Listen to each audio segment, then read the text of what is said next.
dari Hasamitra yang datang. Nah, ini mungkin bagus kita kita simak bagus-bagus penjelasan anunya di sini. Mudah-mudahan kita kalaupun sudah kena serangan jantung minimal bisa terhindar dari yang fatal gitu ya. Yuk, langsung saya serahkan ke Pak. Terima kasih Pak Tamsil. Teman-teman selamat sore. Assalamualaikum warahmatullahi wabarakatuh.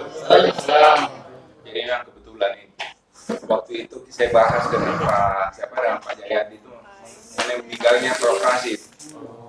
Jadi waktu main bulu tangkis itu Prof. Rashid itu baku lawan sama Pak Jayadi. Nah, pas ngambil bola di net, Prof. Rashid itu langsung kena serangan jantung waktu itu. Nah, setelah kena serangan jantung, Pak Jayadi bilang, saya juga tidak tahu apa yang harus dibikin. Jadi dia bilang di pangkuan mami, di pangku mami kepalanya sambil dibacakan doa. Gitu. Jadi akhirnya ya meninggal di situ, meninggal di Lapangan dulu terkas. Karena Pak Jayadi bilang, ya kita juga tidak ngerti bagaimana cara bantunya. Nah, memang umur itu kan di tangan Tuhan, Pak. Tapi kan semua itu masih tergantung juga usaha kita kan sebenarnya. Kita juga tidak tahu gitu, karena mungkin saja usaha kita yang kita lakukan bisa saja menolong orang. Nah, akhirnya setelah dari perjumpaan itu kemarin, muncullah inisiatif bikin ini. Sebenarnya ini saya sudah bikin itu pelatihan itu sudah 5 tahun lalu, sejak 5 tahun lalu.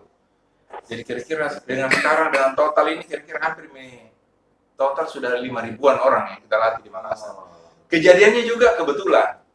Jadi gini Pak Tamsil, 5 tahun lalu itu ada penceramah kita di wihara. Itu lagi ceramah. Setelah ceramah kena serangan jantung. Di Jalan Sungai Poso kena serangan jantung, tidak ada juga yang tahu bantu. Jadi yang hanya bisa dibikin dibawa ke rumah sakit bersalin. Dari Jalan Sungai Poso itu dibawa ke rumah sakit bersalin, di rumah sakit bersalin Hadijah, di Jalan Gunung Merapi, dekat sekali. Kira-kira enggak 15 menit sampai di situ dengan diangkatnya apa semua. Jadi tidak ada yang tahu menolong juga. Lalu setelah dokter sampai di situ langsung diresusitasi jantung juga. Dan dokter bilang ini terlambat karena yang begini tuh lewat 5 menit tidak dibantu, game sudah. Nah setelah itu kita bikin pelatihan, sebenarnya jangan lagi ada kejadian seperti ini. Dibikinlah di semua wihara, di sekolah-sekolah. Gitu. Salah satu pelatih kita ini, ya ini Dokter Yeni. Tepuk tangan dulu untuk pelatihnya ini Dokter Stefan, juga pelatihnya kecamatan ini, Dokter Stefan baju putih. Ya. Ayo, sini dok. Ya. Saya cuma anunya ya. Saya mau jelaskan dulu ada satu kisah, ini kisah nyata, ya. Ada satu kegiatan perbankan, mereka bikin gathering, nyanyi. Coba kita lihat sama-sama. Nah ini, ada suaranya di. Nah ini lagi nyanyi nih sebenarnya. Ini orang-orang di bank ini Pak, lagi nyanyi acara gatheringnya.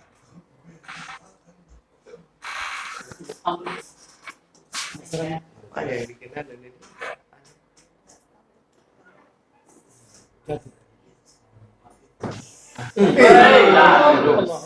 Ini betul ini. Nah ini coba dilihat. Seandainya kita ada di sini, kira-kira bisa bikin. Bingung. Begitu juga dikasih berdiri. Pasti mau dikasih berdiri seperti semula. Nah di situ fatalnya. Nah ini teman ini umurnya 37. Ya, dia bagian kiri salah satu pada saya sebut. Berarti sama kok Mas. Oh, 3 berapa kok?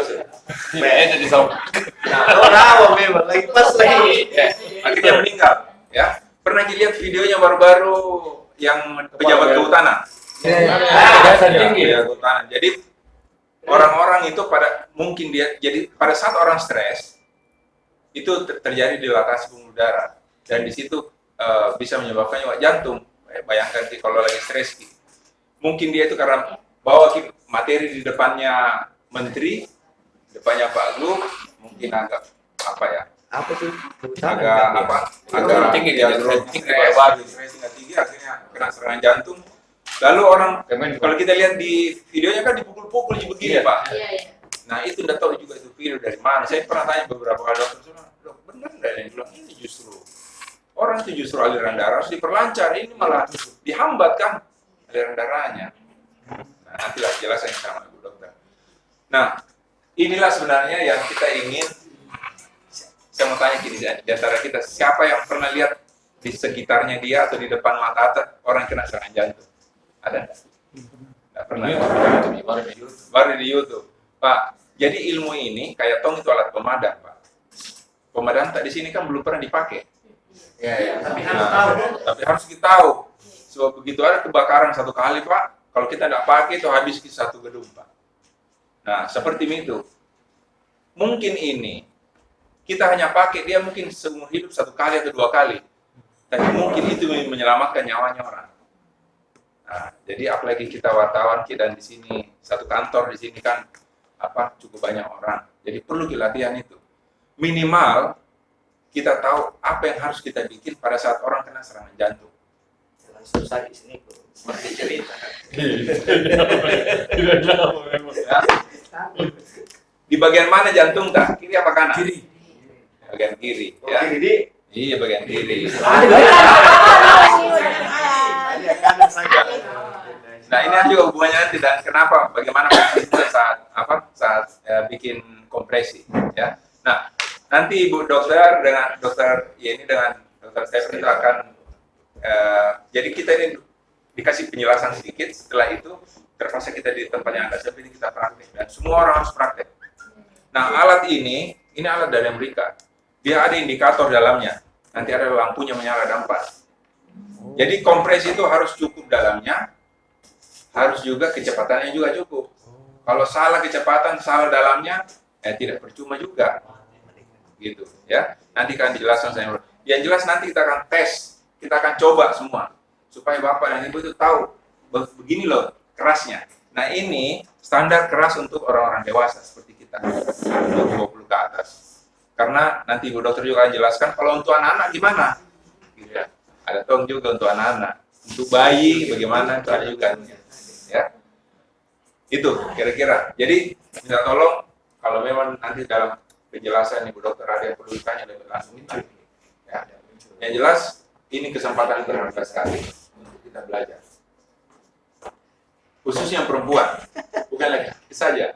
Kalau perempuan ini jarang kena jantung, tapi dia yang sering suaminya kena jantung, jadi dia harus selalu Bisa nyapenya.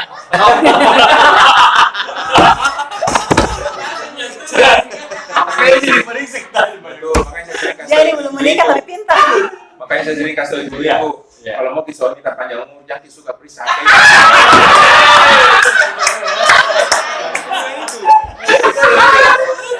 ini Pak Yogi, saya kira orang Buddha itu Pak tidak suka seksi-seksi. Dia pengarah, Pak. Oke, silakan Bu Dokter. Nanti baru kita. Jadi setelah ini mungkin kasih penjelasan sedikit bagaimana tekniknya, bagaimana metodenya, lalu nanti kita praktek, ya. Ini muncul nih tadi, hilang mau juga dikasih takut tadi sekali. Kan terlalu dekat situ. Sapinya dokter. Gambar.